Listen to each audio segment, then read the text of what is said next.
Bueno, bienvenidos a este nuevo canal que voy a comenzar a partir de ahora. Es un canal de historia que le di el nombre de Ex Catacumbis, que significa en latín desde las catacumbas. Esto tiene una explicación que ahora paso a comentar. Este canal va a estar dedicado a la historia, por un lado la historia de la Iglesia y por otro lado historia universal.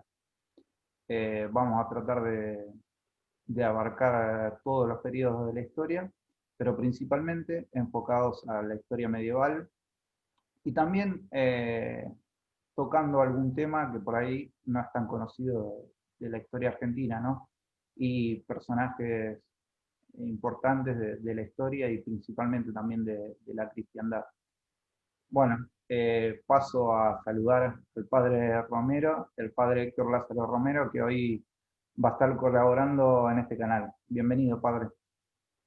¿Qué tal, Ezequiel? ¿Y qué tal a todos los eh, audientes, oyentes, los que vean este video? Que es una doble colaboración, porque por un lado estoy colaborando con tu nuevo canal, pero también este va a ser un video que vamos a, a poner en nuestro canal también, de Integritas Fidei, por eso también lo presento para mis suscriptores, que ya lo conocen, Ezequiel. Este es también un nuevo video de nuestro canal, siempre recomendando nuestra página web, el blog de la revista Integrismo y también la página de Oblatio Munda. Y bueno, te cedo la palabra ahí en tu nuevo canal. Bueno, muchas gracias. Eh, bueno, paso a explicar brevemente, no es tan larga la explicación, ¿no? Pero el nombre lo elegí básicamente por toda la situación que estuvimos viviendo el año pasado con este tema de la pandemia, del COVID, ¿eh? Tuvimos que estar encerrados obligatoriamente por toda esta cuestión. Así que, y esto me recordó también un poco a los inicios, ¿no? de la iglesia, de lo que es la iglesia, la historia de la iglesia católica apostólica romana. Y un poco también por estos tiempos que estamos viviendo en cuanto a los problemas de la fe, la crisis de la iglesia, etcétera, que es uno de los temas también, el principal tema que trata el padre en su canal, ¿no?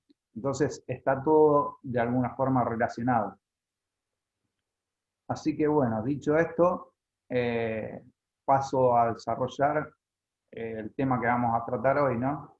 Hoy vamos a estar hablando de el Concilio Vaticano II, que ha marcado un antes y un después en la historia de la Iglesia. Eh, y que también es el puntapié para que surjan los grupos, los llamados grupos tradicionalistas católicos, ¿no?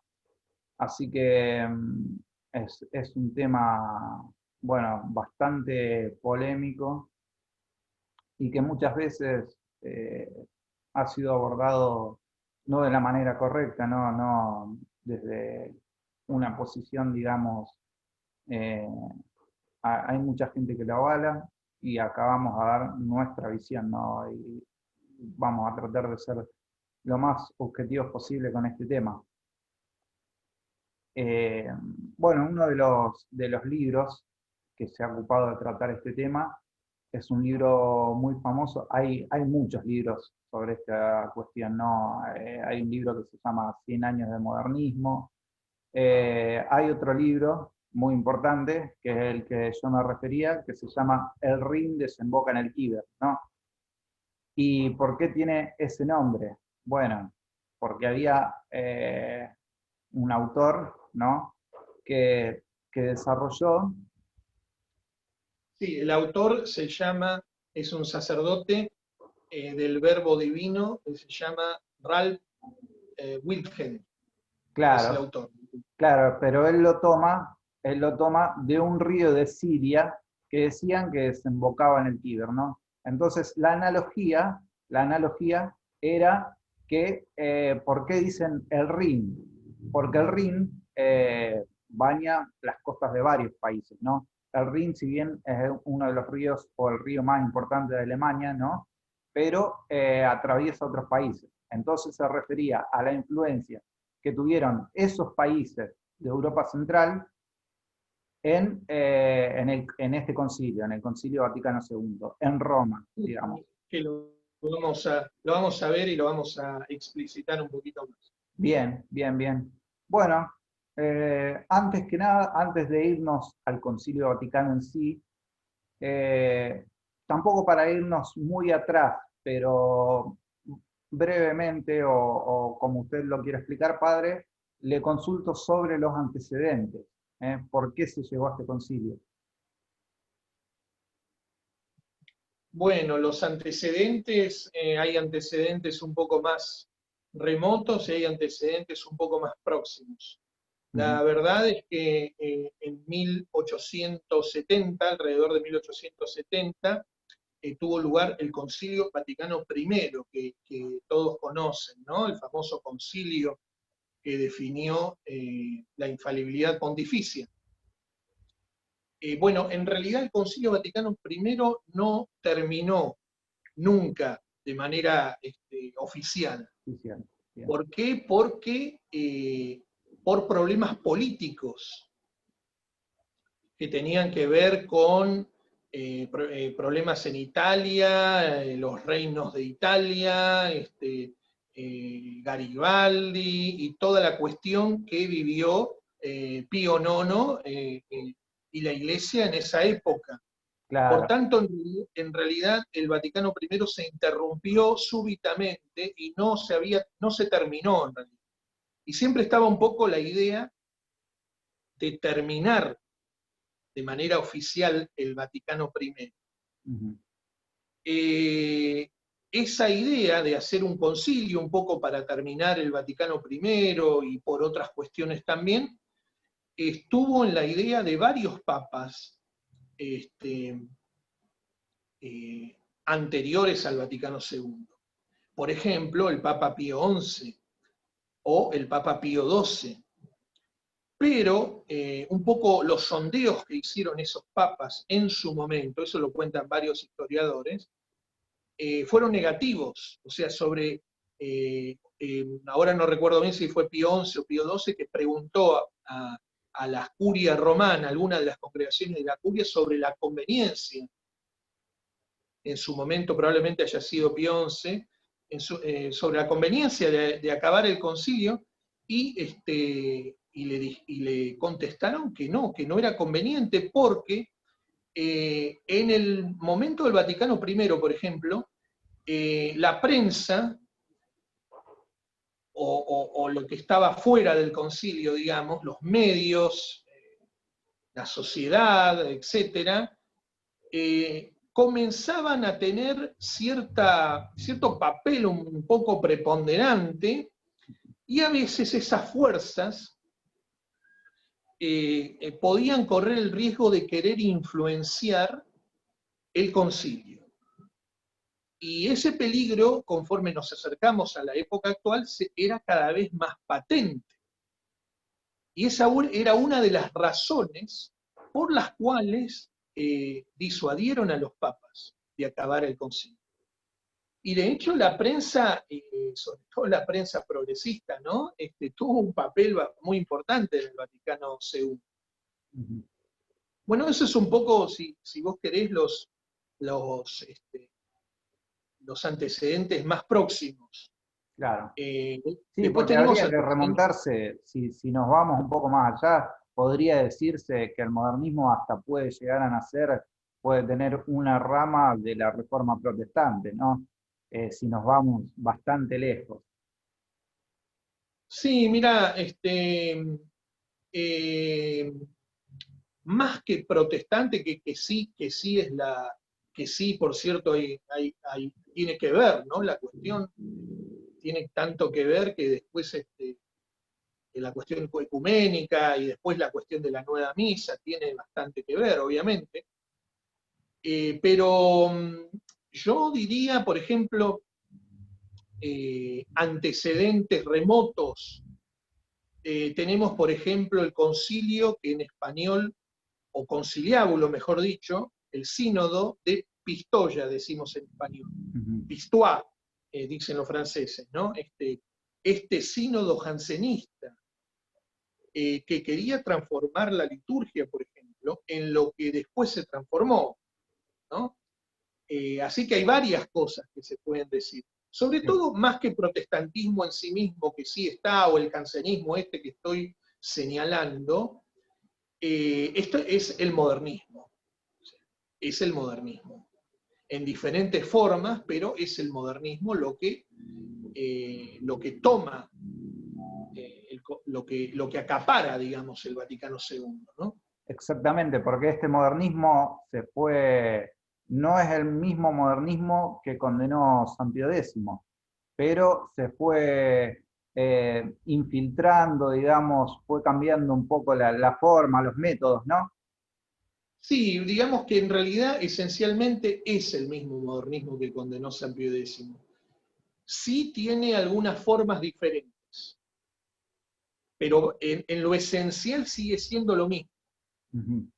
El modernismo de la época del Vaticano II ya era más lo que se llama la Nouvelle Théologie, ¿no?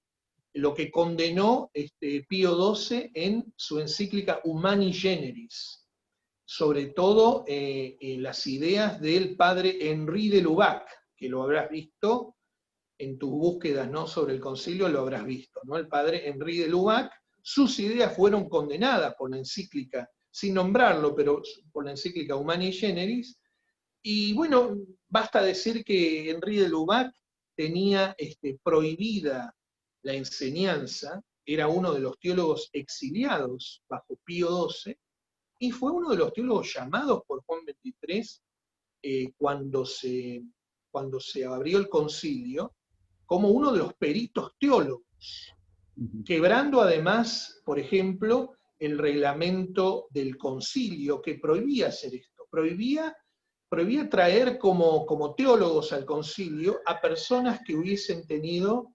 digamos, problemas con la autoridad de la iglesia, le hubiesen tenido sanciones, etc. Y fue lo que hizo, lo primero que hizo Juan XXIII. Bien. Convocar a estos teólogos. Pero rápidamente, para decir un poco los antecedentes más remotos del Vaticano II, yo lo señalé en varios videos, podemos decir, el mismo Pío IX, que yo comencé hablando del Vaticano I, el mismo Pío IX descubre los documentos de la alta venta, de los carbonarios, un plan para digamos, infiltrar, esa es la palabra, la iglesia. Comenzando por desmantelar el papado y colocar a un papa con las ideas masónicas en el trono de Pedro. Después de eso podemos pasar a Payendi, que en realidad, no sé, pocos años después, menos de 50 años después de esto, tiene lugar más o menos 50 años, la llegada del Papa San Pío X y la encíclica Payendi de condenación del modernismo. El modernismo pierde sus principales cabezas porque es desmantelado por San Pío X y el Sodalicium Pianum de Monseñor Benigni, pero desgraciadamente el Sodalicium Pianum es anulado bajo Benedicto XV y el modernismo sigue escondido y haciendo su trabajo cada vez más activo hasta el Vaticano II. El modernismo se da cuenta, digamos, va cambiando de táctica de acuerdo a lo que va viendo, ¿no? Entonces, si ve que hay un papa como San Pío X, se vuelve tremendamente discreto. Y después también, si ve que se le cierra el paso digamos, a su falsa enseñanza dogmática, a sus errores teológicos dogmáticos, como por ejemplo con Payendi o con Humani Generis, el modernismo lo que hizo es atrincherarse en otras materias que son, en comparación con el dogma, menos importantes y quizás estaban menos vigiladas, y fue lo que hizo, se atrincheró en esa materia. ¿Qué quiero decir con esto? Quiero decir que para la década del 30, o sea, estamos hablando de menos de 20 años después de la muerte de San Pío X, para la década del 30 y sobre todo finales de la Segunda Guerra Mundial, en materia litúrgica y en materia de la Sagrada Escritura, en esos dos puntos ya podemos decir que la exégesis y la liturgia en gran parte están tomadas por el modernismo. Bien. Ya en finales de la Segunda Guerra Mundial. Sí. ¿Y usted cree que es porque hubo un surgimiento también de movimientos sociales, ¿no? ¿Cree que tuvieron alguna influencia en el concilio y de qué modo, ¿no? Me estoy refiriendo a movimientos asociados a la teología de la liberación, ¿no? A esta cuestión de la opción por los pobres, etcétera. Sí, bueno, la teología de la liberación como tal, por supuesto, es muy posterior, ¿no? Y aparte aparece en un contexto muy preciso de países de América del Sur, ¿no? En particular Brasil, por supuesto. Pero Pero había ya, una pequeña semilla, ¿no? sí, en Europa ya existía un antecedente, ya que hablamos de antecedentes remotos, antecedentes próximos, hay un antecedente de los años que estamos hablando, de los años 40, 50, ya tenés el antecedente de los sacerdotes obreros en Francia. Eso es un antecedente realmente, ¿no? Hay que recordar también el contexto del mundo en los años 40, al final de la Segunda Guerra. Con la victoria, estoy simplemente describiendo, ¿no? Sí, Con la sí, victoria de los aliados,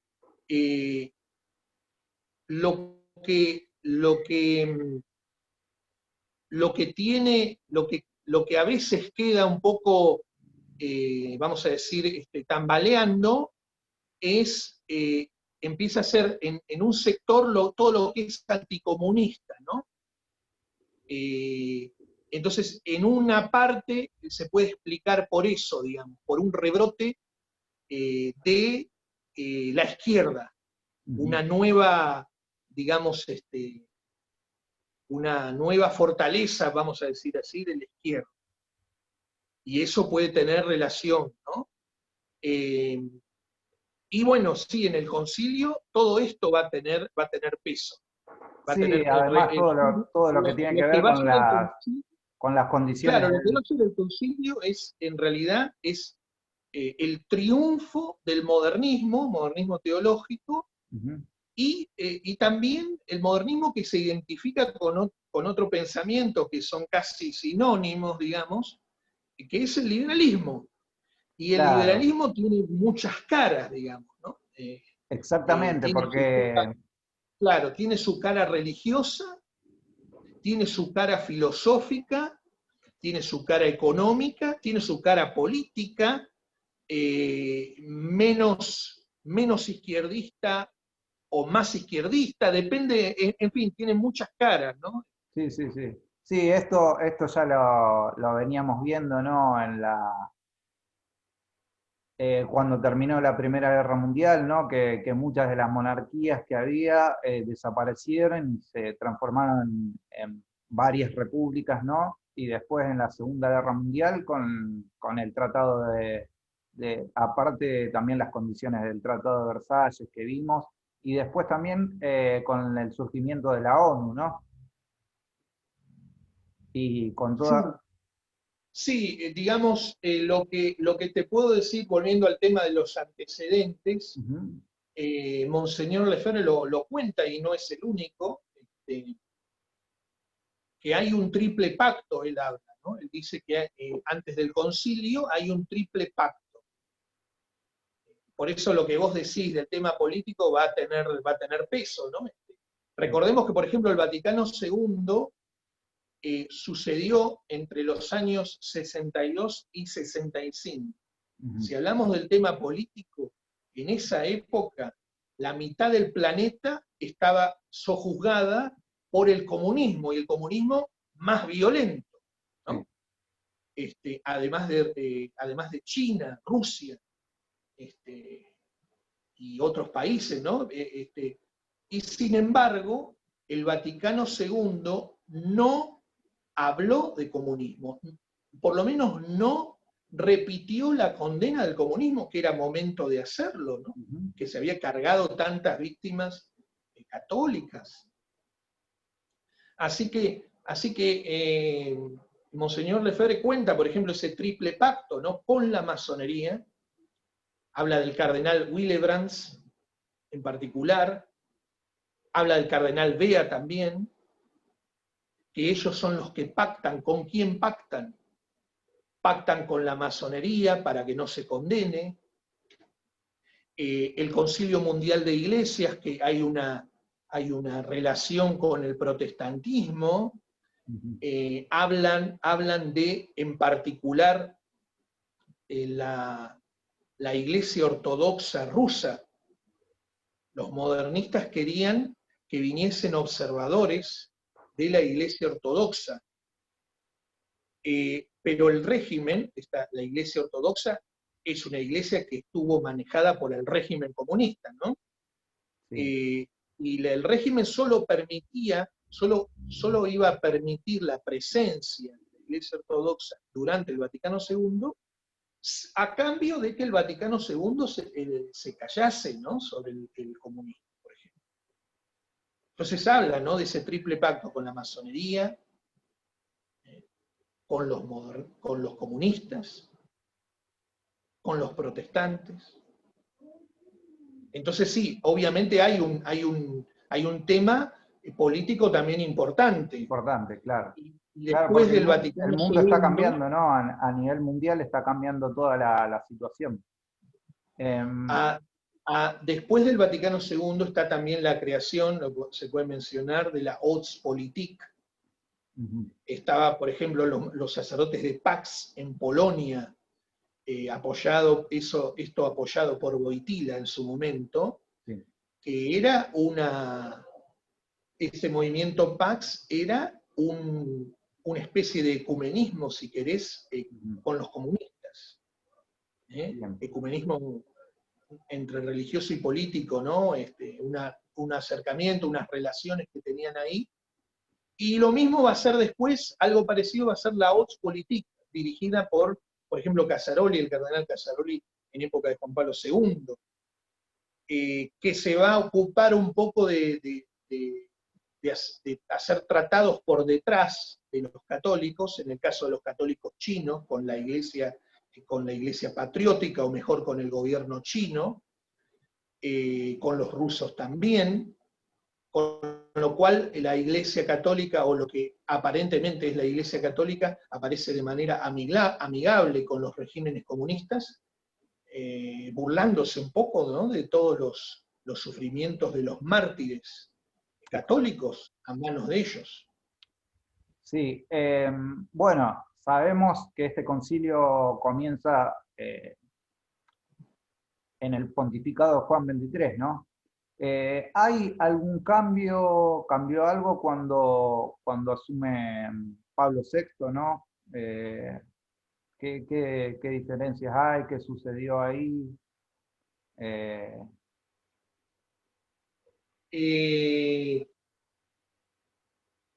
Sí, hay muchos cambios, ¿no? Hay muchos cambios. Estaba pensando también el tema de los judíos, digamos, ¿no? Sí. Que de hecho fue el primer tema con que se abrió el concilio y que terminó en el documento Nostra Aetate. Exactamente, iba a mencionar eso. Sí. Que hubo mucha oposición al principio contra ese documento. También con ellos ya había tratativas, negociaciones, y obviamente se terminó cambiando la doctrina. En esto de los antecedentes tenemos, vos mencionaste a Roncalli, Juan XXIII, y Pablo VI, Montini. Ellos dos claramente son dos modernistas. En el caso de Roncalli, Angelo Roncalli, él, primero, cuando era sacerdote, profesor de seminario de Bérgamo, en Italia, él tuvo un problema ya porque enseñaba historia de la iglesia con un libro que estaba prohibido por la iglesia. Estaba Ya en dentro del ese famoso índice, ¿no? exacto, ya en ese problema, ya en ese momento ya tenía problemas. Si yo no me equivoco, era de Monseñor Duchesne, el libro de historia de la iglesia, el curso que él utilizaba.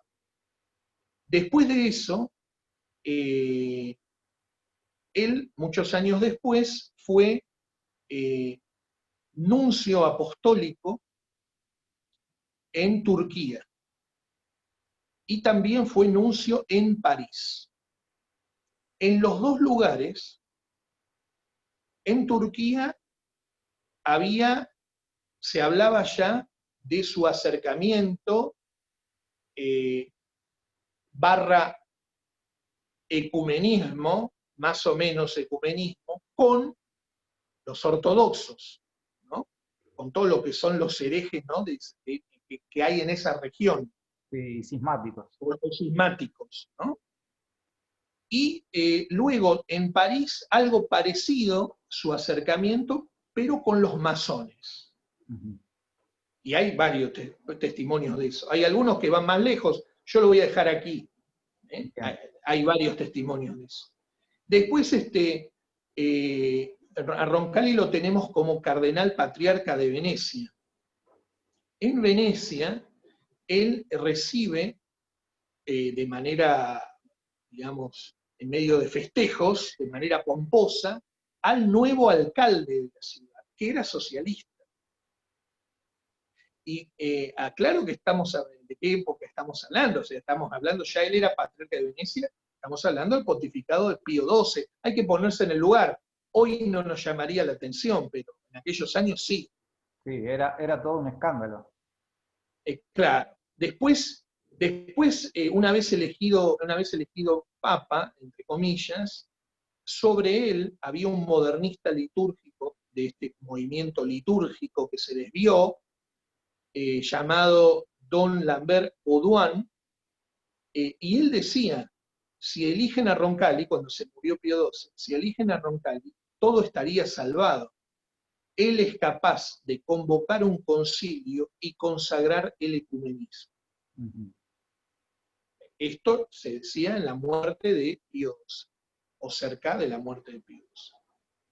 Después está el Vaticano II, que es una idea de Roncalli. Recordemos que Roncalli dice, Juan XXIII dice después, que fue una inspiración que tuvo. El famoso concilio del Papa Juan, ¿no? Claro, que tuvo una inspiración, ¿no? Y que iba a ser el nuevo Pentecostés de la Iglesia. El problema está en que para hacer este nuevo Pentecostés,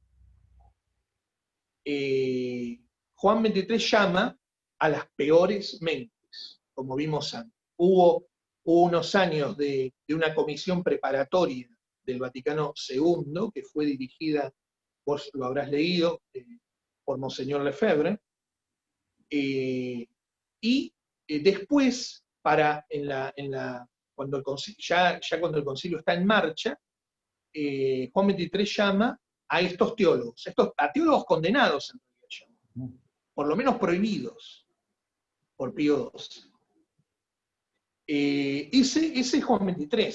Y después, durante el concilio, apoyó claramente, como se ve por los teólogos que llamó, digamos, apoyó claramente a los modernistas, ¿no? Después muere Juan XXIII, gran amigo de Giovanni Battista Montini, el otro que vos nombraste, por eso contesto, gran amigo, otro modernista. Su padre era un político socialista de de Montini. Y bueno, y Montini es conocido porque él dirigía un grupo, si yo no me equivoco, se llamaba La Cuchi, dirigía un grupo que era como si dijéramos los jóvenes o más o menos los scouts italianos. O sea que él era un poco el capellán de un montón de jóvenes, de campamentos de jóvenes. Eso te va a mostrar un poco por dónde anda el personaje, porque él va a aprovechar toda esa juventud que tiene, de la cual es responsable, esos campamentos, los va a aprovechar como experimento de liturgia y de nuevas ideas, que ya sabemos cuáles son por lo que pasó después, ¿no? Sí, sí. Y bueno, y también Montini, lo estaba mirando en estos días, lo estaba volviendo a ver, él siempre fue admirador de autores modernos, siempre. Por ejemplo, en liturgia a Montini le encantaba el padre Louis Boyer, se llamaba, ¿no? Y también Joseph Jungmann. Uno es un austríaco, el otro es un francés. Los dos son modernistas. Y los dos van a estar muy presentes después en lo que se va a convertir en la misa nueva. Uh-huh. O sea que ya lo tenemos, digamos, al personaje bien. Él después fue casi secretario de Estado bajo Pío XII.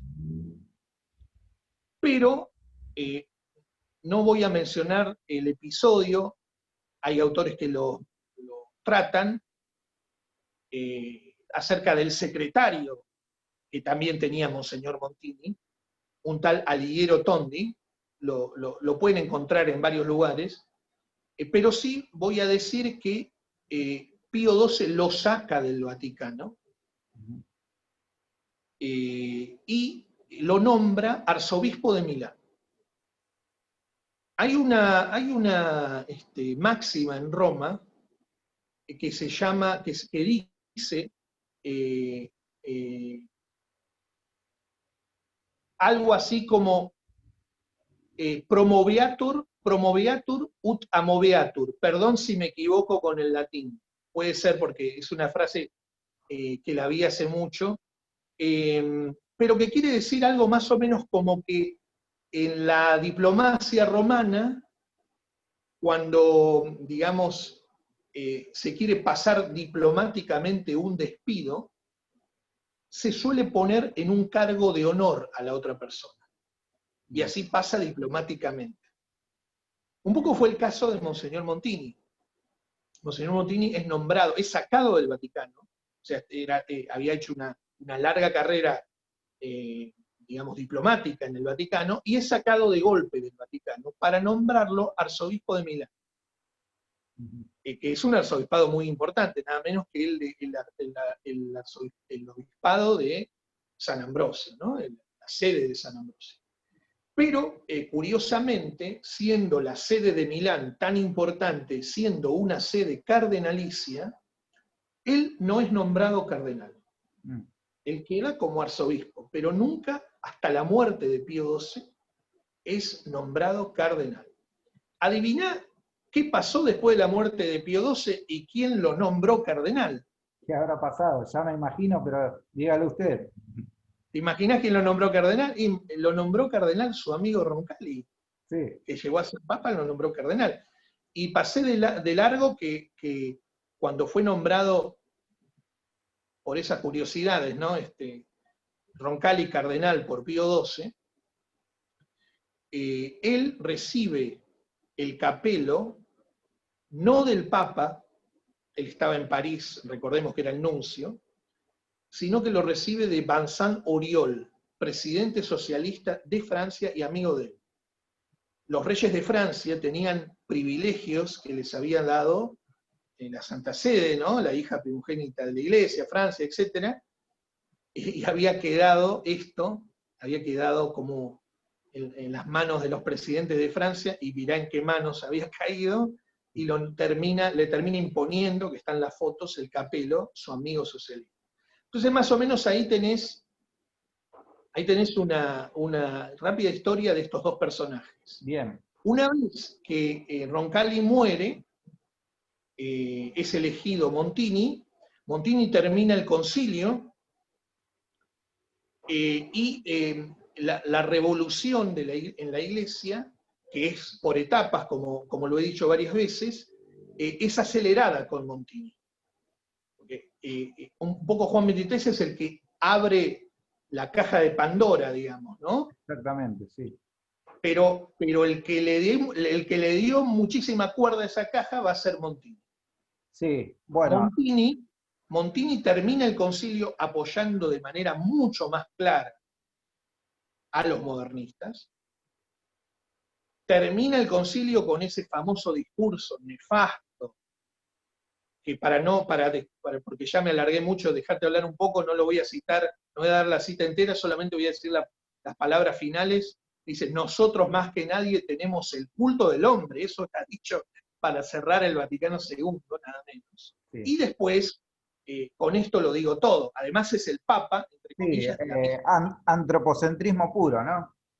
claro, pero además, para cerrar, lo digo, es el Papa nada menos que de la misa nueva. Papa, ¿no? Entre comillas. Sí, sí, sí, sí. Se entiende. Bueno. Eh, Ahora, para dejar un poco de lado, ¿no?, estos personajes, no de lado, pero vamos a los cambios propiamente dicho, ¿no?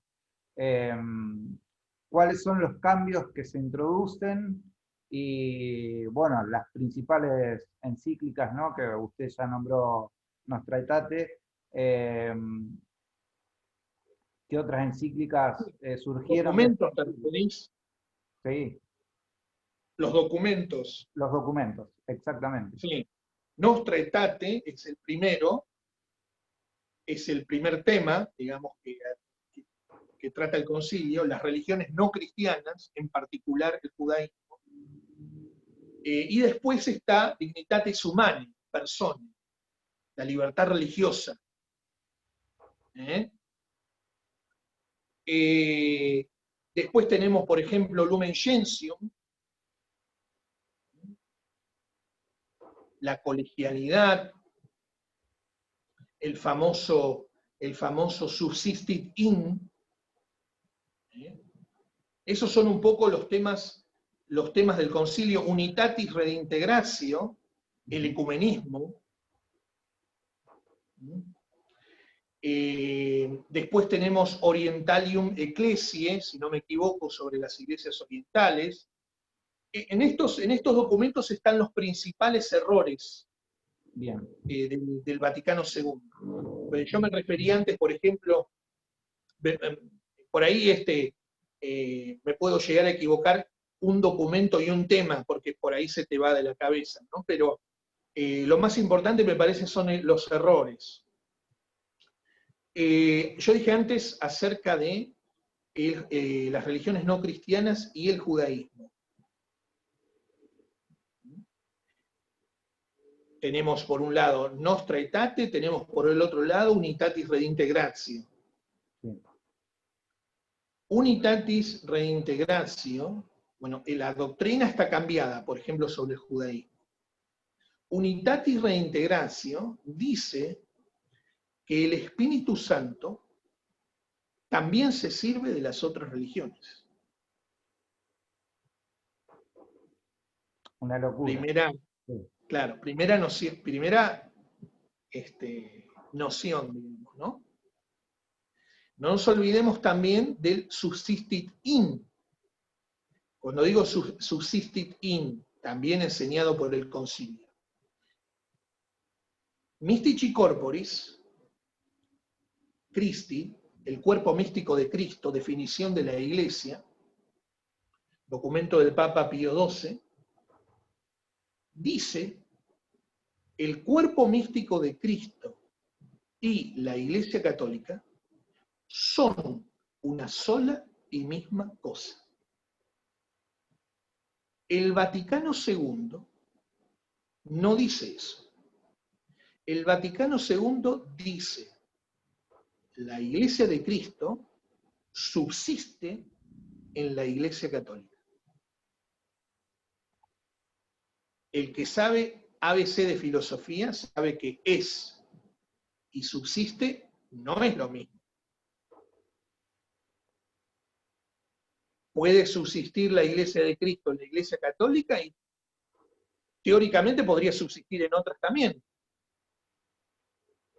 El término subsiste te hace pensar en algo que puede tener mayor y menor. ¿Qué es lo que en realidad creen los modernistas? Los modernistas creen que la que tiene más elementos, los elementos cristianos más perfectos, es la Iglesia Católica. Pero las otras iglesias cristianas también tienen. Y la Iglesia puede aprender de ellas. Pueden aprender mutuamente. Entonces, hay que entender el desastre filosófico y teológico que tenés detrás de estas nociones. Sí, es la cuestión de querer encontrar verdad en todo, ¿no?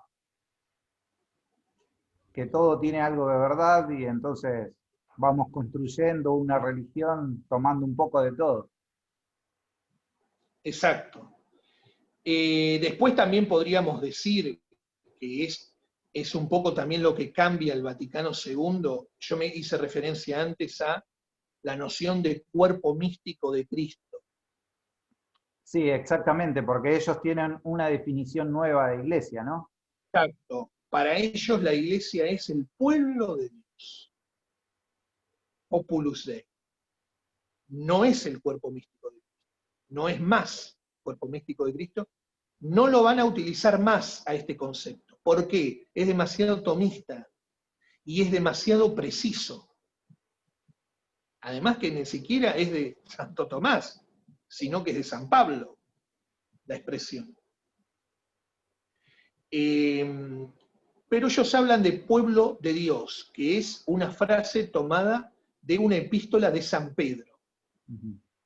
La noción de pueblo de Dios es mucho más indefinida que la noción de cuerpo místico de Cristo. Es mucho más difusa la otra. Por eso les encanta. Y ahora, yendo un poco a lo que decíamos al comienzo, el libro del padre Wilhelm, y que por qué se llama así, y que qué fue lo que pasó en el concilio. En realidad se llama El Rin desemboca en el Tíber porque, como vos bien dijiste, el Rin es un río que toca mayormente Alemania y otros países de Europa, por ejemplo también Roma, ¿no? ¿Y qué es lo que está marcando? Porque resulta que los países que va tocando el Rin son una imagen de los países que dominaron el Vaticano II. O sea, los episcopados de esos países. En particular, los episcopados modernistas de Alemania, Francia, Holanda, Bélgica y Suecia, si no me equivoco. Suiza. Mayormente en estos países. Contra los episcopados de otros países más conservadores. Por ejemplo, nuestros países, América Latina, Hispanoamérica, y España, por ejemplo, que eran más conservadores. Italia también en ese momento. Claro, porque hay que aclarar que fueron obispos de casi todos los continentes, ¿no? Porque precisamente fue ecuménico en ese sentido, ¿no? Pues en realidad los concilios son ecuménicos porque tienen una representación, gran representación del episcopado mundial, o una gran representación de muchos lugares del mundo en cuanto a los episcopados. Pero la mayor representación la tuvo Europa. Sí. Lo que pasa con Europa es que uno tiene que volver a antes, ¿no? Tiene que volver a lo que dijimos antes, de temas como Sagrada Escritura, liturgia, ya las cartas estaban echadas en Europa. En Europa ya teníamos, por ejemplo, en Alemania, en los años de finales de la Segunda Guerra Mundial, teníamos embriones de nuevas misas, de nuevas liturgias, por ejemplo, en Alemania. Entonces, ¿qué pasó? Pasó que estos países, que son los que tomaron también el movimiento litúrgico que mencioné antes, que comenzó bien y después se deformó, el movimiento litúrgico comenzó con San Pío X y después lo tomaron los modernistas después de su muerte, estos países prepararon el Vaticano II. Estos países, estos episcopados tenían una agenda, mejor dicho, estos episcopados, no estos países, tenían una agenda de lo que iban a hacer y de lo que querían de un concilio. Y se habían preparado hasta de manera logística para eso. De modo tal que esos episcopados en el concilio fueron conocidos, así lo menciona el padre Wilhelm, fueron conocidos como la Alianza del Rin, precisamente, volviendo a lo anterior, ¿no? La Alianza del Rin, ¿no? Los países que toca el Rin. Y desemboca en el Tíber que es el gran río romano, o sea que como que el Rin cae sobre Roma, digamos así, ¿no? ¿Qué fue lo que pasó? Y cuando vieron que el concilio estaba claramente dirigido por la Alianza del Rin, ella proponía los temas. Esto, ¿sabés cómo comenzó? Esto empezó 2 años antes del Vaticano II. Juan XXIII convocó la comisión preparatoria del Vaticano II, que hizo los borradores, vamos a decir así, de todos los temas que tenía que tratar el concilio. ¿Sabés lo que pasó en la primera sesión? Literalmente los tiraron a la basura, a pedido del episcopado modernista. Porque no quería que le dijeran, que le marcaran la cancha a ese episcopado de lo que tenían que decir o de lo que tenían que tratar. Ellos querían, como hicieron, en realidad ellos terminaron dirigiendo todo. Cuando los obispos, en el Vaticano II tenías 3 tipos, podemos decir. Entre los obispos había 3 grupos. Uno era la Alianza del Rin, este que estamos mencionando. Una minoría, pero muy activa. Y que sabía y tenía los medios para hacer lo que querían hacer. Después tenías otro grupo, que era un grupo mucho mayor, que era el obispo que no era ni conservador ni modernista, y que un poco miraba lo que pasaba. Y generalmente estos obispos terminaron haciendo lo que el Papa, entre comillas, hacía, para donde el Papa se inclinaba. Y el tercer grupo era el grupo tradicionalista conservador, la minoría, digamos, ¿no? Esta minoría tradicionalista vio cómo se movía la Alianza del Rin y quiso pararle, digamos, detenerla, ¿no? Quiso pararla.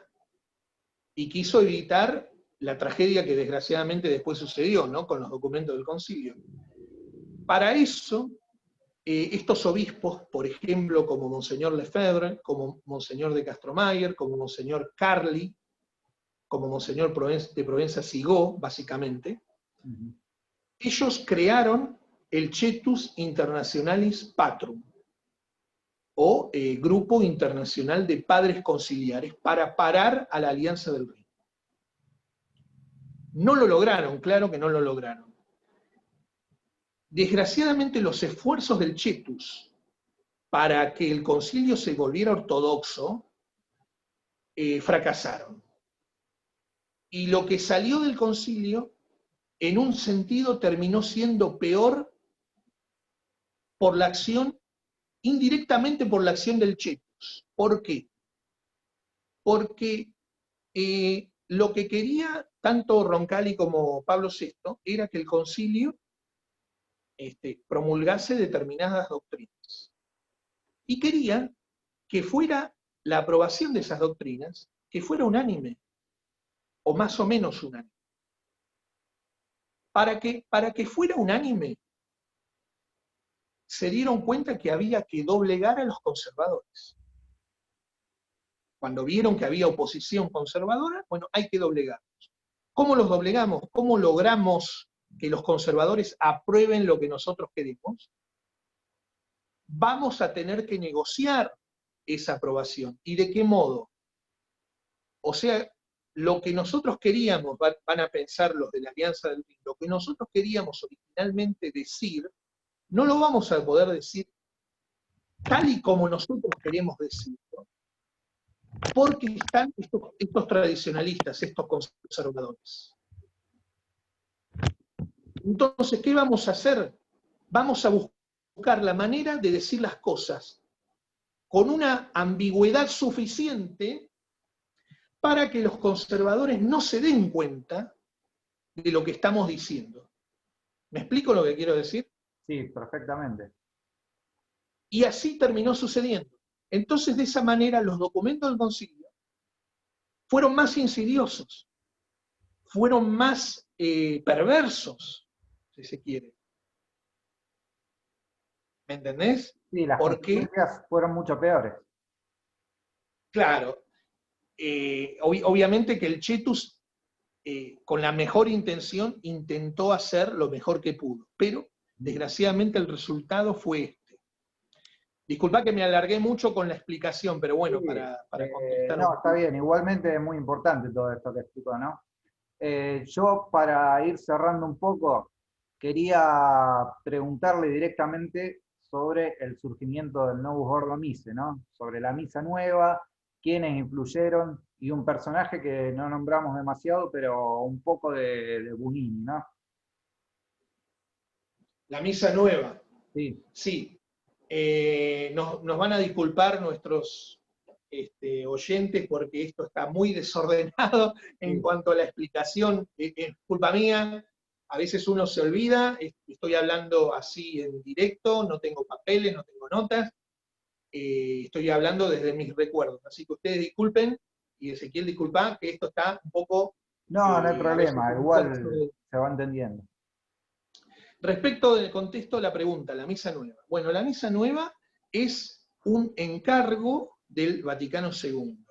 El concilio termina desde un documento llamado Sacrosanctum Concilium, que es hecho por Monseñor Bunini, que ya estaba en la Comisión de Liturgia desde la época de Pío XII.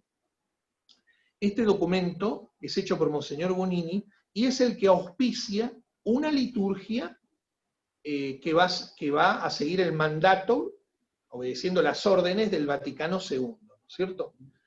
Y que va a terminar siendo creada por Monseñor Bunini. Después del Vaticano II, hay que recordar, a veces, para que la gente se dé cuenta, porque a veces la gente lo puede olvidar o no tener en cuenta, la misa que dijeron los padres conciliares durante del 62 al 65, que duró el concilio, fue la única que había, que era la misa tradicional, por lo menos en Occidente, la liturgia de Roma, digamos. Después del Vaticano II, Pablo VI hace una reforma de la misa tradicional, que también eso a veces se pasa por alto. Hubo una última reforma de la misa tradicional.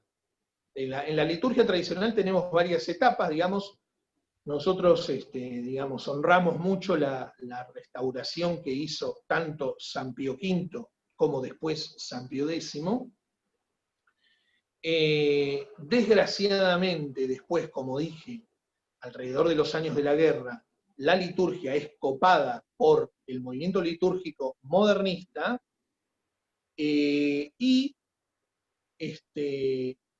durante los años del pontificado de Pío XII, desgraciadamente, que después lo mencioné en otro video, hay una reforma de la Semana Santa hecha por Monseñor Bunini. Esta Sí, reforma, yo lo dije en otro video, no es que tenga errores doctrinales, porque no se trata de eso, obviamente la autoridad legítima que es Pío XII y su asistencia divina, ¿no? Por claro, eso no hay eso me iba a referir, perdón la interrupción, ¿no? Quería aclarar que pueden buscar en su canal, en Integritas Fidei, que el padre tiene la explicación de por qué la aplicación de la epiqueia, ¿no? Y por qué celebra la misa de San Pío X. Claro, por eso, ¿cuál es el problema de esta reforma de la Semana Santa bajo Pío XII? O qué es lo que nosotros tenemos para decir sobre eso. No decimos que hay errores doctrinales, pero sí decimos que ya está Monseñor Bonini, y eso es un hecho histórico. Y sí, en las primeras páginas del Misal Nuevo está claramente dicho que la reforma litúrgica, dicen los propios hacedores del nuevo Misal, la reforma litúrgica comenzó con Pío XII. ¿Y de qué están hablando? De la reforma de Semana Santa, que hace Monseñor Bonini. Luego, como acabo de decir, hay una reforma, una última reforma de la misa, tradicional. Ya había habido una con Juan XXIII ya, también. La de Juan XXIII básicamente lo que va a hacer es hacer desaparecer un montón de fiestas que había, muy tradicionales. Las categorías van a cambiar, se van a volver mucho más arbitrarias. Bueno, en fin, no es el momento de hablar de eso, pero hay una reforma de Pablo VI de la misa tradicional que básicamente lo que hace es, por ejemplo, quita las oraciones al pie del altar que había, el Salmo Iúdica, y quita también el último evangelio. Eso justo antes de la misa nueva. Sí. Y luego tenemos la misa nueva. La misa nueva es la obra de Monseñor Bonini, de un organismo llamado Concilium ad et Sequendam Constitutionem de Sacra Liturgia, creado bajo Pablo VI, y esta reforma trae a 6 pastores protestantes a colaborar como observadores, pero no solo como observadores, sino que se toman las sugerencias de estos pastores para adaptar la liturgia romana, la liturgia católica, al protestantismo, porque eso fue lo que hicieron. Y así, bueno, se crea la nueva misa. Por razones ecuménicas se cambia la liturgia romana y se le da una forma similar, por un lado, al luteranismo, por otro podemos decir al anglicanismo, a la liturgia de Cranmer. Claro, porque incluso hay un libro que se llama El Ordo de Cranmer, ¿no? Sí, exacto. ¿Qué es lo que termina pasando? Entonces, básicamente, la nueva misa, lo que decimos es que hay una atenuación de todo lo que es disminución u oscurecimiento / negación de todo lo que es la presencia real y la transustanciación y sobre todo la noción de sacrificio, en provecho de las nociones protestantes de comida, de cena, de fiesta. Y esto suscitó la reacción de un grupo de teólogos en cuya cabeza el autor principal fue el Monseñor Gerard de Laurier, van a hacer el breve examen crítico del Novus Ordo Missae que van a presentar a Pablo VI, con las firmas de los cardenales Ottaviani y Bacci. Ottaviani, que era el prefecto del Santo Oficio, y que fue prefecto del Santo Oficio incluso hasta los primeros años de Juan Pablo II, siguió en el cargo. Sí, perdón, ¿no? Le hago una pequeña interrupción, una duda que tengo. La oración a San Miguel Arcángel, no terminada la misa, ¿se quitó en ese momento o fue posteriormente? Las oraciones, esas son oraciones que, las oraciones leoninas, digamos, eso es menos importante, porque es un agregado eso. Digamos, que fueron agregados por León XIII, pero quiero decir, la liturgia en sí, lo que pasó con la liturgia es muchísimo más importante, ¿no? Y lo que pasó con la liturgia en sí fue básicamente como dije antes, la destrucción del sacrificio, de la noción de sacrificio del sacerdote como el sacrificador, en aras del presidente de la asamblea, en aras de la cena y la comida, etc.